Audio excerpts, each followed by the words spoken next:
Welcome, and thank you for joining Between Sessions with Justin and Chaley. Just a quick disclaimer before we start. This podcast is for educational and conversational purposes only. It's not intended to replace therapy, counseling, or professional mental health care. We are sharing lived experiences and reflections, not prescriptions, and we encourage our listeners to seek professional guidance when needed. Hi, everyone, and welcome back. Before Justin introduces our topic, Justin also has to reintroduce himself because I totally forgot to do this last episode, but you have to reintroduce yourself. So go ahead. I now passed my licensing exams. I'm now a licensed master social worker. So today we are going to be talking about healthy versus unhealthy conflict. And we're going to break out of just the relationship piece. We're going to talk about employment in just social settings. Can be school. I mean, I think it Yeah. could apply in school as well. Well, for sure. Yeah.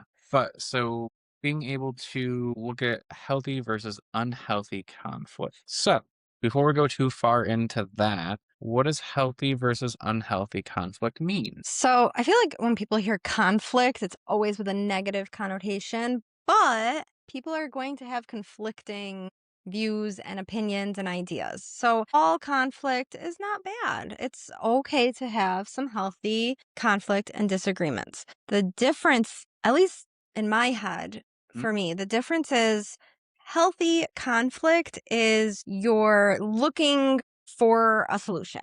Like you're going back and forth and you have that conflict, but the goal of that interaction is to come up with a solution. Whereas unhealthy conflict, I feel like you're just going back and forth just to escalate and just to argue. And you're not seeking any type of solution.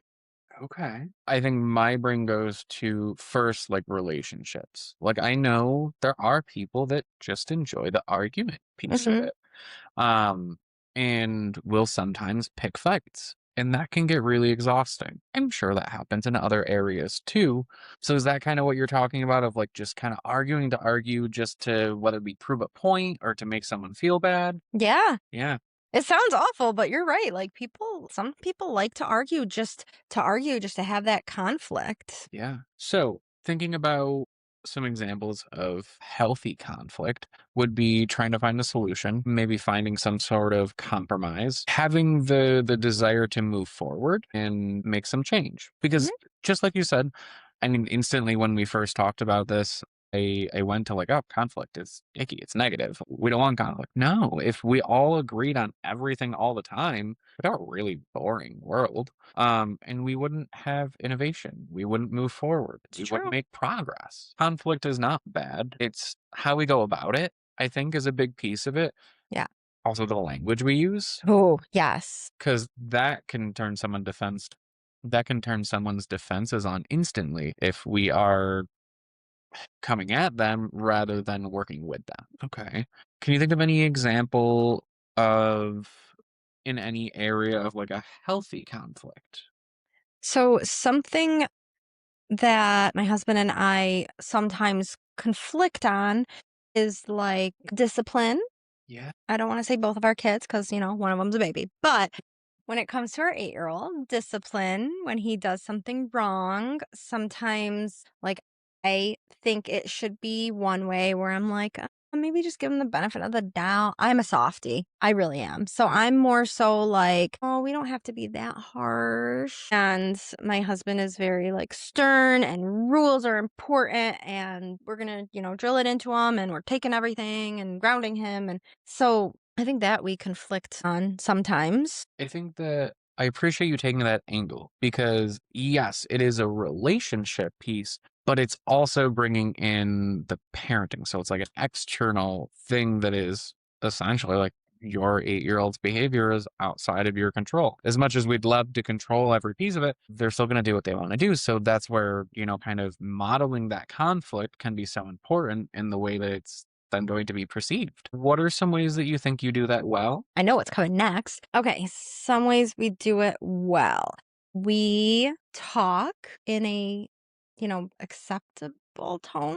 I don't know how to explain it. Like we don't yell, we don't raise our voices. We make sure that we're sitting down and talking in the same room so that we don't have to raise our voice. Because, like, if I'm in the kitchen doing something and he's in the living room and he raises his voice, and his intention is he's raising his voice because I'm in the other room Yeah. and I need to hear him. Whereas I am very sensitive. And if he raises his voice, I'm going to be like, oh, he's yelling at me. I'm going to yell back or I shut down and I'm not going to talk if you're yelling. So kind of just not setting yourself up for those types of situations. Yeah. So we always make sure we're in the same room, we're sitting down, and we're talking in an even tone as much as possible. So I think we do that really well.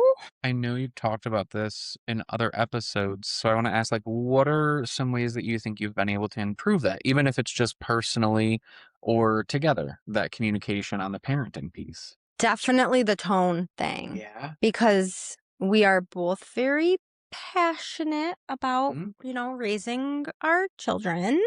And it in the past got, not like screaming at each other, but it got a little bit where like he would start getting like worked up and then I would start getting worked up or vice versa. And we would like work each other up. So that was something that we really had to like, once the conflict was over, we would reflect back on it. I know it's I like, love it sucks for him that he's married to a therapist. So we would then reflect back on the conflict and we would discuss things, not we, but my husband and I would discuss like things we did well and things that would have made that conversation a little bit better. Yeah. But he's so receptive to it. Like he's such a champ. So Working with that goal in mind. yeah, and just keeping an open mind, understanding that although I know this is hard to believe, and I am not perfect. So like understanding that I too have things to work on and we can work on them together. Yeah.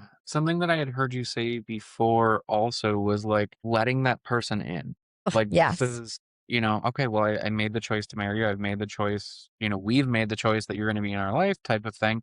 Okay, I gotta let you be there too. And I think we covered that when we talked about like split families and like the step parenting piece of like actually letting that person in. And maybe it's just defining that role, but like letting yourself be vulnerable in that. Yeah. Healthy communication and healthy conflict comes with some vulnerability. It does. And I'm going to be totally honest and vulnerable. There have been times where my gut reaction is like, I wanted to respond like, well, he's not your kid. But I have never ever said that. I have never said that before, but it's been in my head where like, okay, I can just say this and I know that that's going to hurt him so bad and would probably end this conflict right away.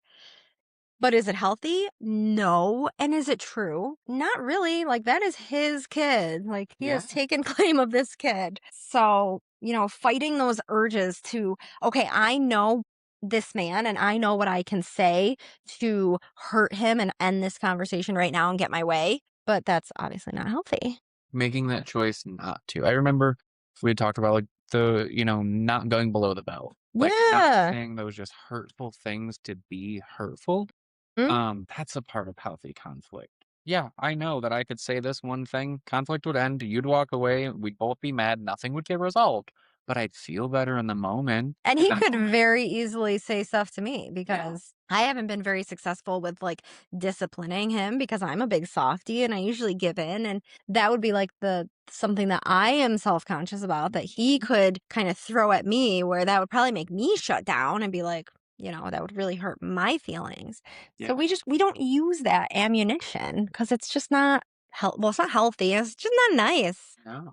I don't know exactly where I heard it from or where I picked it up, but something that had really changed the way that I looked at conflict and changed the way that I showed up in those moments because I'm a yeller. I want to win. So kind of going back to that viewing to argue thing, I never thought that I was, but like once I'm in it, like I don't want to lose. I don't want to like, That's really surprising. yeah. You don't come across But, like, as when I'm in it, I think it's a defense. Mm. I don't wanna feel less than. I don't wanna feel that vulnerability because my defenses are up. So something I've said to myself, and I say it out loud now because it's something that has been beneficial, is speak to me like I'm your husband rather than your enemy. Yeah. Ooh. Okay. Yeah, because that's one thing that I still really need to work on is Not so much my yelling because I'm not I used to be a yeller, Mhm. but I'm not really a yeller much. But I go into this like bitchy, sarcastic Yeah. thing, and it drives my husband. He hates it because he'll say something and I will just be like, if you say so. Like I will just be, and I know I'm doing it. So I've had to like actively be like in my head and just be like, stop being a bitch. Like, Mhm. because I do. And so for me, thinking about that, when you said that that was a bit of surprise, it made me think about it like it comes from all of those times that, whether it be in childhood or growing up, being a young adult, and like being that lack of control or being hurt, and it just boils back up. Like maybe some of those unresolved things. So I'm like, well, I'm going to win this one. So being able to take that pause and just come back to like, who am I arguing with? What is the end goal? I don't want you to move out, but in the moment when I'm mad, of course, like I don't see the after point. I don't see how you work through this. And then I would react on that rather than it being, okay, if I don't say these things, the conflict's going to be shorter. We're actually going to get somewhere. It's not going to be dragged out. Or I'm not speaking. So being able Mhm. to remember like who we're arguing with and what that purpose is, like what's the purpose of that conflict. Yeah, I know a couple, and every time they argue, it ends up with the one person threatening to kick them out. That's not healthy. And I'm like, I can't imagine. Like, my husband has pissed me off a couple times. I can't imagine being like, "Dad, you shouldn't get out then." Like, Mhm. what? Because then what does that say? That says that you are disposable. Like, you can just go at any time, right? Like, you have no, like, you have no solid, secure home. Like, that's insane to me. I've Also, been there, but on either side because of being in not so healthy relationships. Like, it's a sucky feeling. mm-hmm. Yeah, yeah. So, thinking about specifically in relationships, talking about security, this leads me into also kind of think about in employment. Okay. When we're experiencing conflict in employment, which we're going to, because we even have less choice Mm. of who we're surrounded by in employment, where at least in our home, we've chosen those people to be there, where in employment, we're just kind of set with these people and we have to be professional if we want to keep our job and talk about security. Managing conflict in employment can be unhealthy, but ways to make it healthier is coming at it with some sort of solution or at least being open and honest about what we want to achieve by that. What are some ways that you think can be helpful to have conflict in employment? Figuring out why there's conflict to begin with. Yeah. I mean, if you can figure that out, then maybe you can move towards some type of solution. Hmm. This is hard. We have no conflict at our job right now. I have never been in such a like docile, happy employment. So I'm trying to like reach back into the vault. So, as we're thinking about that piece of it, something that does come up is we sit on supervision where people do present different things. Conflict can show up in the way that we would handle different situations. Many times it seems like we've been on the same page, but there's other times where different people's experience has led them to have different choices. And I think valuing what people bring to the table can be so important. And that comes with being in an environment that there can be that vulnerability. Right. If we're just defensive and we're trying to think about what our next response is going to be rather than actually listening. I was gonna say that. Like, listen to actually hear people. Don't listen to formulate a response. Yes. And just agreeing to disagree. If we have a case, Mhm. and you ask what I would do, and I tell you, and then you think a different solution would be better, as long as you're not like, I think you should talk, and you're like, no, I'm gonna punch him in the face. Like, as long as either solution is acceptable, like just agree to disagree. Like, okay, that's not how I would do it, but you do you, boo. Let me know how it goes. Maybe I'll change my perception. Just agree to disagree. You're not going to agree on everything, but as long as the other person's not causing any harm. In agreeing to disagree is not a defeat. It doesn't mean that one is right and one is wrong. This has Mhm. been another piece that has rang true for me, not only in employment, but even dipping back into relationships is like there's not just one right answer. Like my answer is not just correct and everybody else is wrong. There can be so many right answers. I was in an argument with my husband, and I remember, okay, this is all his fault. I asked him to give me some space. Like, I'm not ready to talk about this right now. Like, give me some space. And he was pushing and pushing. And I look back on it and I'm like, I was such a brat because I'm like, okay, you don't want to give me space, then you get what you get. And I just remember saying, I'm right, you're wrong. I'm not arguing about this. And then he would say something and I would just say, nope, you're wrong. You're wrong. You still don't want to give me 10 minutes to calm down? Okay, then you're wrong. And I look back on it now and it's funny, but that's another thing we've had to do is we've had to reflect back and I've had to say, cuz he's very like, we need to solve things right now. Like right now we need to solve this conflict. Whereas I am like, I don't know how many times I can say bitch in this podcast, but I look at it and I'm like, listen, my bitch mode was activated and I have, like, historically, I have been a very angry person. It's not something you just shut off and get rid of. So if I say I need time, like, to process and then I can come back, like, you need to respect that. Like, if I say I need some time and I go into the bedroom, don't follow me because then you will get the wrath. Like, give me time to compose myself because right now I'm running on that fight or flight. Whereas, like, I have identified that myself. I have learned to be able to say, I need some time to process. You need to give it to me. So that's another big thing that we have worked on with our conflict. Yeah, it's still hard for him because he's still like, no, we need to just talk about it right now. But he's gotten so much better with it being like, all right, and I'll go in my room and then he'll wait like 10, 15 minutes and then he'll come in, sometimes with a snack. That's the way. Take notes. But then we can talk and we can sit and, I appreciate you bringing that up because that is something I relate to him on. I want the answer right now. I want it to be resolved. I don't want it to go on. And something that I have now realized is it takes longer. Mhm. I don't wait that 10 minutes for the situation to settle and keep on going at it. We're digging ourselves farther. We're probably saying things we don't need. Yep. We're in that fight or flight and not thinking rationally. And then it's drawn it out so much longer. If I gave 10, 20 minutes, we'd be able to come back to that conversation and resolve it in 5 minutes and see each other's perspective. But no, I want that answer right now. And I don't know exactly where that comes from, but I think in my head, I think about it, I'm like, well, then we're never going to talk about it. No, maybe you truly need 10 minutes to be able to talk about it. Maybe then we find out that what we were arguing about wasn't as big of a deal, but it was something that happened before. What did that bring up? I almost wonder if it's like if you grew up in a family or you are more familiar with like shoving things under the rug and forgetting about them and just moving on, if that is why, like, that could be something that causes that need to like immediately address it. Cause you said, like, in your head, you're like, okay, if we don't talk about it right now, we're never going to.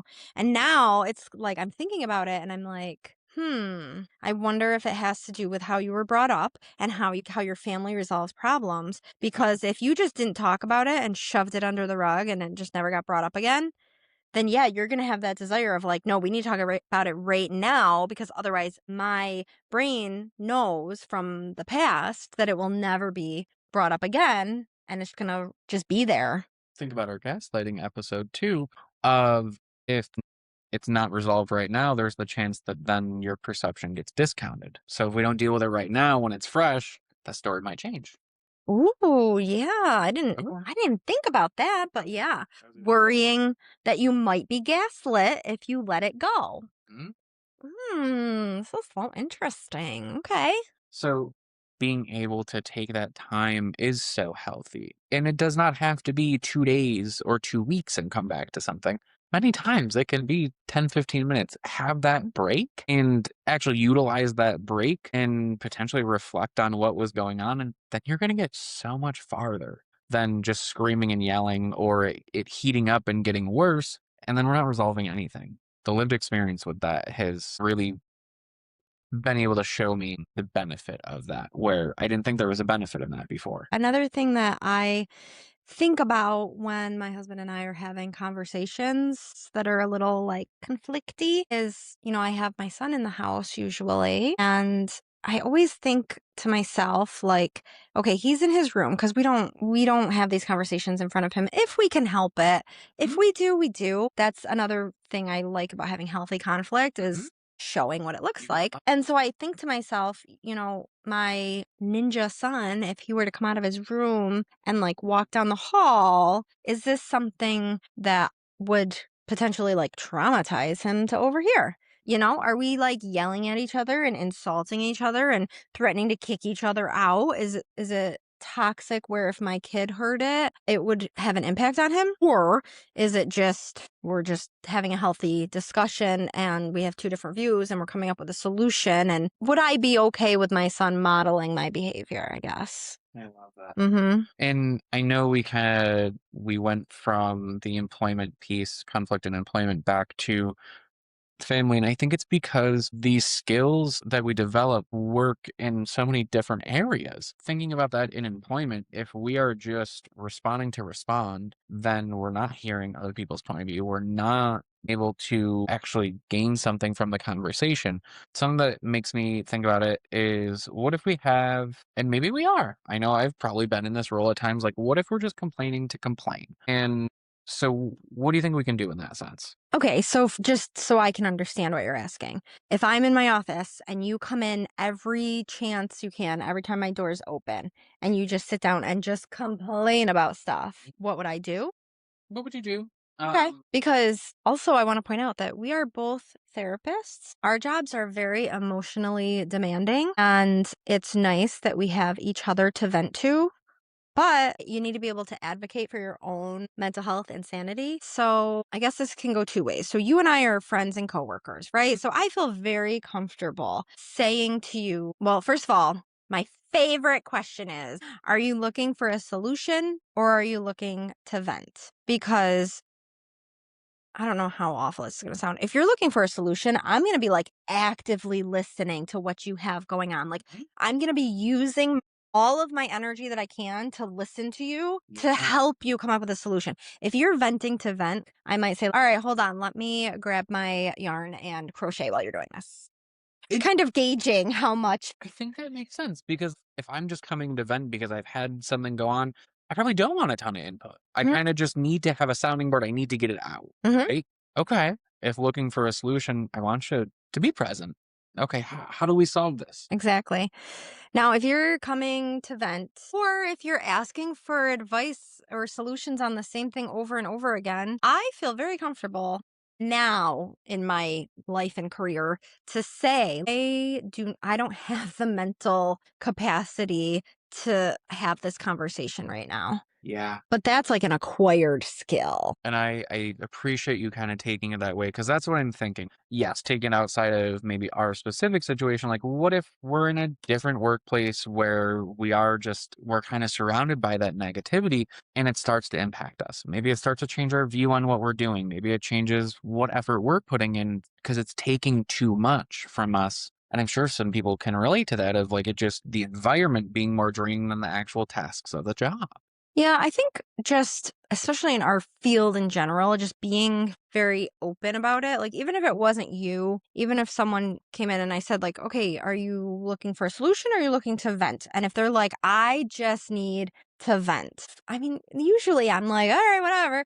But if I'm really like having a day, I might say, okay, well, I have 10 minutes. I might give them like a little bit. So that way they're not taking up all my time, but they don't feel totally dismissed. Like, I'm gonna have to cut you off. So I don't want you to be offended, but like, I have to cut you off at 10 minutes and just kind of warn them. Yeah, And then they're just like, all right, I'm gonna get everything out that I can in 10 minutes. And then they just blah, blah, blah, blah, I love that. something like that.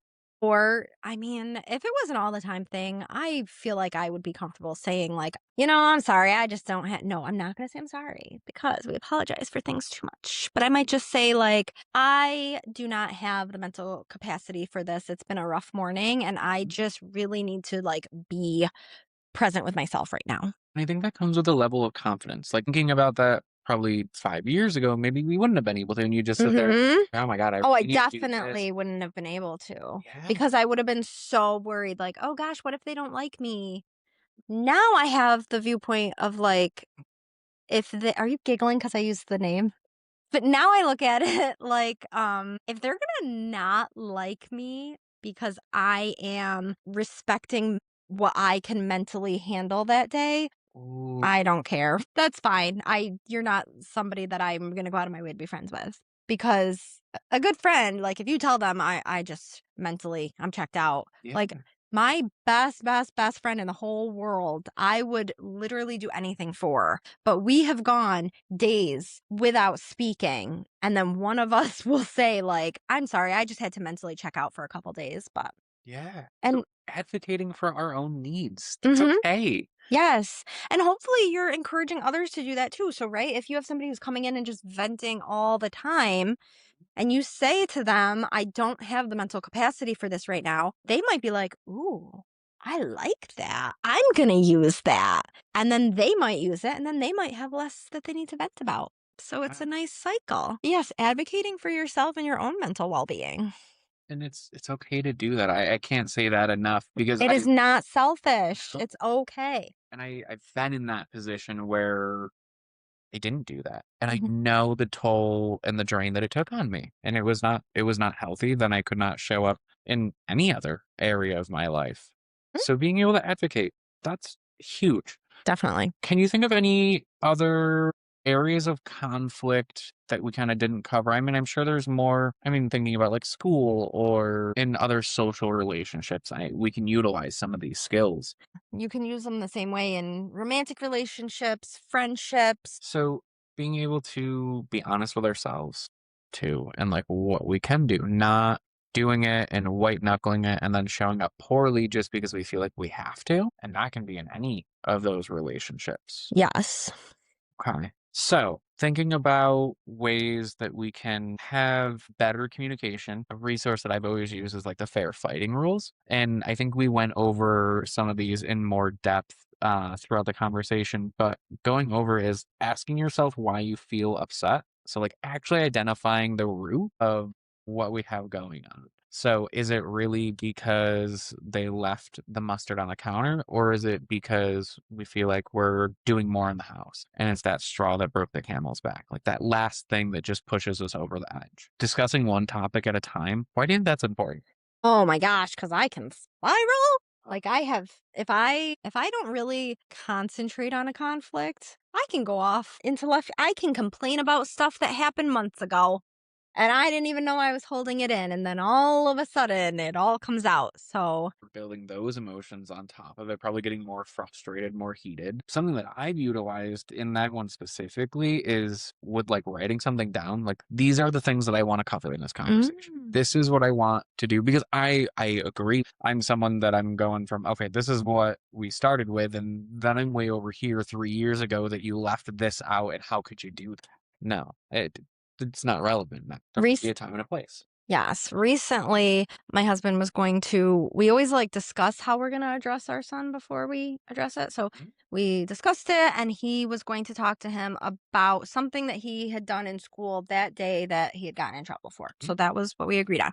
So he was going to address it. So I was in the kitchen making dinner and he was addressing it. And then all of a sudden, I hear him going off on a tangent about like a bunch of stuff that he has done prior to this Mhm. and just like bringing up all this stuff. And I was like, what are you doing? He's not going to know. He's going to have no idea what you're talking about. Right.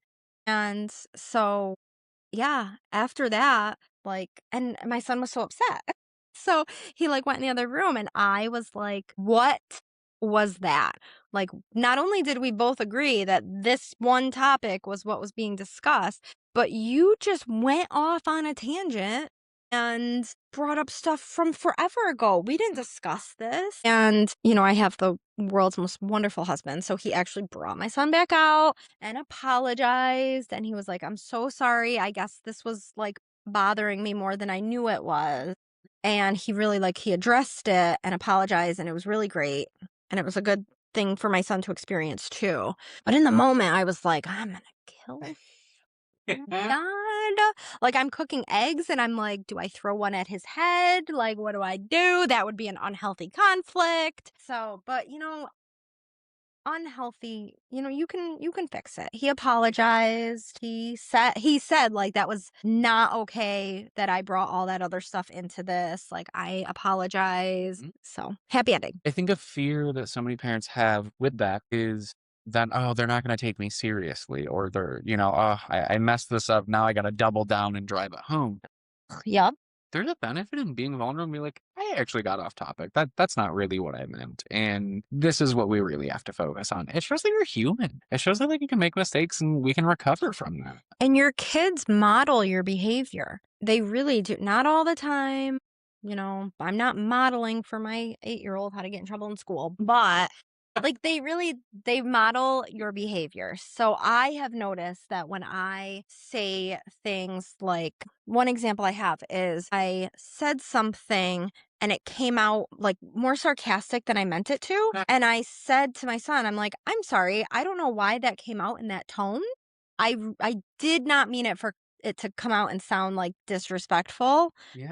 I don't know what that was. Like, I'm sorry. And then I noticed that a couple days after that, he said something and I didn't think his tone was any different, but he must have, because he was like, I'm sorry if that came across as rude. I did not mean it as rude. And I was just like, wow, I didn't teach him that. I just modeled it. Yeah. So, We'll check in the mom win. mm-hmm. Okay. So next one is focusing on the problem, not the person. So being able to think about what the conflict actually was, not making it about the person and everything they've done wrong and it being like character flaws or character traits. What is the actual, like what happened? What can be controlled? What can be fixed? Not, well, you always or you never do this and making it about that. Which never Mm. helps. Yes. Oh my gosh. Focusing on the problem and not the character. Yeah. Huh. Because in most times, if we're putting in the effort to manage conflict, we've made some level of choice that it's worth it for us to communicate with them. Mm-hmm. So even if it's an employment, we're making a choice to handle the conflict rather than just letting it go because it's not worth it. Value that person. Value that person for what they show up as rather than making them the problem. Mm-hmm. Because that can get ugly. We can say, Yeah. And I mean, do we mean it? Do we not mean it? Once you say things, you can't unsay them. It's like the tube of toothpaste experiment. Like you cannot get the toothpaste back in the tooth and back into the tube, right? Like we pretty much all did that as a kid, right? We had to do the toothpaste thing in school where you squeeze out a tube of toothpaste and you're like, "This is awesome."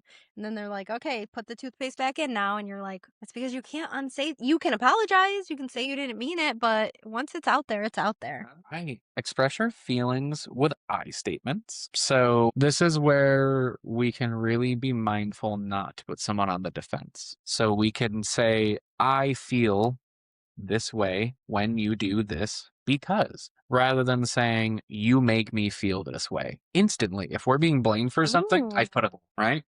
Okay. What's your thought? I just never thought of the difference until you said it. And then I was like, that does sound a lot different. You're essentially saying the same thing, Yeah.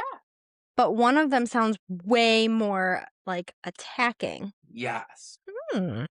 Okay. And that's where it's about language. God, when I've done this in groups so many times, I get the eye rolls about the I statement. And I'm like, think about it though.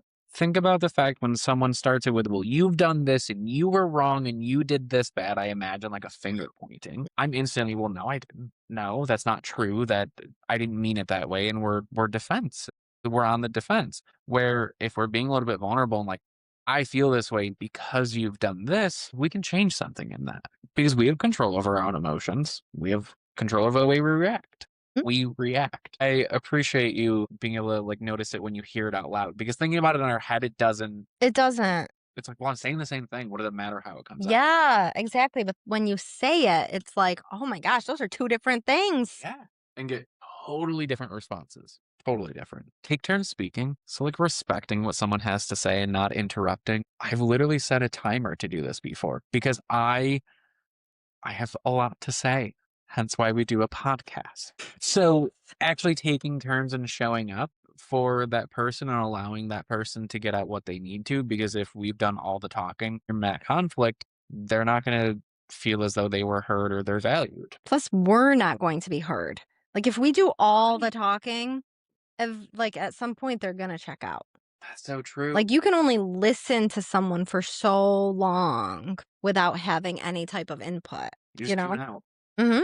You know, or you're thinking about the ways you would have responded and how you're mad that you didn't get to. Mhm. Yeah. Okay. So with that, even taking that step farther, like short bursts, like actually having it be a conversation that both people are taking part in. So then you're not feeling like you're just getting nagged on. Yep. Okay. No stonewalling. What does that mean? So I love that you asked that because this is something that so many people do. It's something that I do. It's putting up that wall, shutting down, not giving any response. That's me. That's me. Down of, well, I can't believe you said that, or maybe it's we're triggered because the yelling or because they said something and we're no longer taking anything in. We're not responding. When that happens, advocating and say, I need a minute. I need a minute to collect myself. I need a minute to take a breath. Then I can participate in the conversation. Yes. Oh my gosh. So my husband naturally is a loud person. And I've had, like, he would get so frustrated when I would just shut down. And I would have to say, like, well, you raised your voice. And he's like, yeah, I'm not yelling. Like, I'm not yelling. I'm not yelling at you. I talk loudly. And I've had to say, like, I just shut down. Like, I can work on it, but if you could maybe work on not being loud. And meet somewhere in the middle. Even sometimes in the car, like, he'll just be so passionate about something that he'll start talking really loudly. And I have to say, like, hey, you're getting really loud. Because even happy conversations, I find like I shut down and I can't process when he's like loud. So it's going into that fight or flight or freeze. Which is wild because, like, in the car the other day, he was like telling a funny story. And so he was just getting louder as he was telling the story.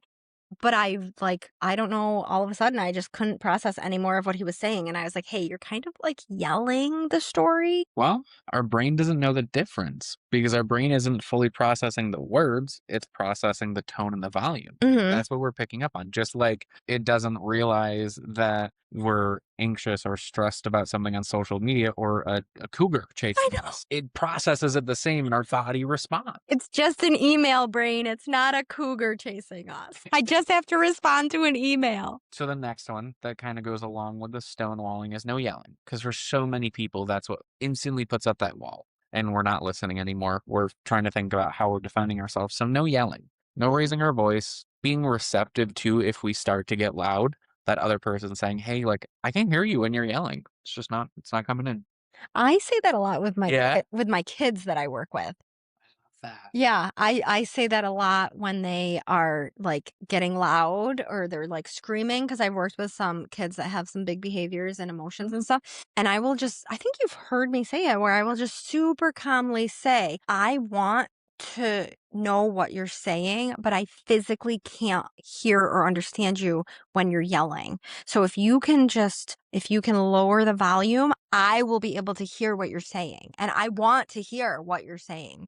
The way that you say it too is I want to hear what you're saying. Mm. It's not just again, all the difference in the way that it's said from the I statement versus blaming. Like, I want to hear what you have to say. It's not that I don't want to, but you got to bring it down. Yeah, I physically cannot hear you and I don't like it. I want to.